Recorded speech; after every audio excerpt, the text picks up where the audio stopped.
வணக்கம். இன்னைக்கு ஒரு இன்ட்ரெஸ்டிங்கான ஒரு வீடியோவில் இருக்கும். ஸோ நம்ம சின்ன சின்ன கடையாக நல்லா இருக்குன்னு சொல்லிட்டு பார்த்துட்டே இருப்போம். ஸோ நம்ம வந்து பெரிய பெரிய கடை நிறையா எடுத்துருக்கோம். ஆனால் சின்ன சின்ன கடையில் ரொம்ப சூப்பராக டேஸ்ட் இருக்கும். ஸோ அதே மாதிரி வந்து இங்கே நம்ம ஊரில் வந்து பார்த்து வந்தேன்.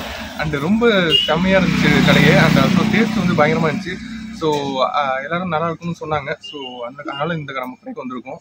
ஸோ சாப்பிட்டு பார்த்து இருக்குன்னு சொல்லலாம். சாம்பார், சட்னி, தூள்னு எல்லாமே கொடுத்துருக்காங்க.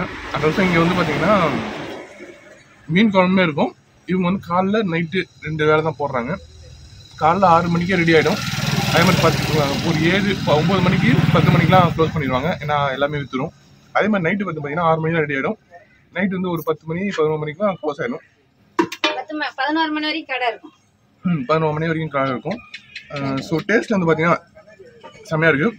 ஸோ இது வந்து அதாவது இப்போ வந்து பார்த்தீங்கன்னா 4 ரூபாய்க்கு யார் தரான்னு தெரியல. ஸோ ஆனந்த பவன் மாதம்லாம் பார்த்தீங்கன்னா 12, 13 அந்த 13 தாண்டி போயிட்டு இருக்கு ஒரு இட்லி. இங்கே வந்து வெறும் 4 ரூபா தான். ஸோ இதோட கம்மியாக எத்தனை பேர் தராங்கன்னு தெரியல. பட் அக்கா கடை தான் நான் ஃபஸ்ட்டு பார்த்துருக்கேன் வெறும் 4 ரூபாய்க்கு. ஸோ நீங்கள் கடலூர் வரீங்க, கடலூர் வந்து இந்த பில்லாளி சைடுலாம் வரீங்கன்னு பார்த்தீங்கன்னா பில்லாளியில் வந்து திரௌபதி அம்மன் கோயில் பக்கத்துலேயே வந்து பார்த்தீங்கன்னா நம்ம அக்கா கடை இருக்கும். ஸோ சின்னதாக வந்து ஒரு தள்ளு வண்டி தான் வச்சுருப்பாங்க. ஆனால் டேஸ்ட் வந்து பார்த்தீங்கன்னா வேர்ல்டு கிளாஸாக இருக்குது, பயங்கரமாக கிளாஸாக இருக்குது. ஸோ இவங்க வந்து பார்த்தீங்கன்னா இந்த சின்ன கடைலாம் பார்த்தீங்கன்னா அதிகமாக சுத்தம் இல்லாமல் செய்வாங்க. ஆனால் நம்ம அக்கா கடை வந்து பார்த்தீங்கன்னா அவ்வளோ ஹைஜீனிக்காக செய்கிறாங்க.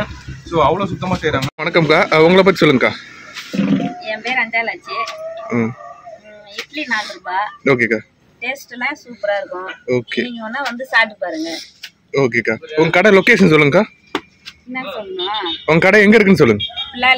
பிள்ளாளி திரௌபதி அம்மன் கோயிலாண்ட. ஓகே, கோயில் பக்கத்திலே. ஓகேக்கா. உண்மை அதாவது 4 ரூபாய்க்கு தரீங்க, உங்களுக்கு கட்டுப்படி ஆகுதா? கட்டுப்படி தான் அவ்வளோ. அப்புறம் அதுக்கு என்ன பண்ண முடியும்? அதுக்கே இது சொல்கிறாங்க. ஓகே. இதே காய்கறி விலை மல்லிகை ஜாமெல்லாம் ஏறி போய் தான் இருக்குது. ஓகே. நாங்கள் இருந்தாலும் பரவாயில்லன்னு போடுறோம். ஓகே, சரிங்கக்கா. இதை பார்த்துட்டு வருவாங்க. ஸோ நீங்கள் வந்து சாப்பிட்டு பாருங்கள் எங்கள் கடையில், டேஸ்ட்டாக இருக்கும். ஃப்ரெண்ட்ஸ், நம்ம கடைக்கு வாங்க. ஸோ ஒரு தாட்டி வந்து பாருங்கள், சாப்பிட்டு பாருங்கள். நம்ம கடைக்கு வந்து ஒரு தாட்டி சாப்பிட்டு பாருங்கள், உங்களுக்கே பிடிக்கும். ஸோ வந்து சாப்பிட்டு பார்த்து டேஸ்ட் எப்படி இருக்குன்னு நம்ம கமெண்ட் செக்ஷன் சொல்லுங்கள். அண்ட் ஆல்சோ வந்து 4 ரூபாய்க்கு யாரும் இட்லி தரல. ஸோ இது வரைக்கும் நாம் இந்த மாதிரி ஒரு கடையை நம்ம பார்த்ததில்ல. ஸோ இதே மாதிரி வேறு கடை இருந்தால் நம்மளுக்கு சொல்லுங்கள். ஸோ இது அடுத்தடுத்த ஒரு இன்ட்ரெஸ்டிங்கான வீடியோவும் உங்களை சந்திப்போம்.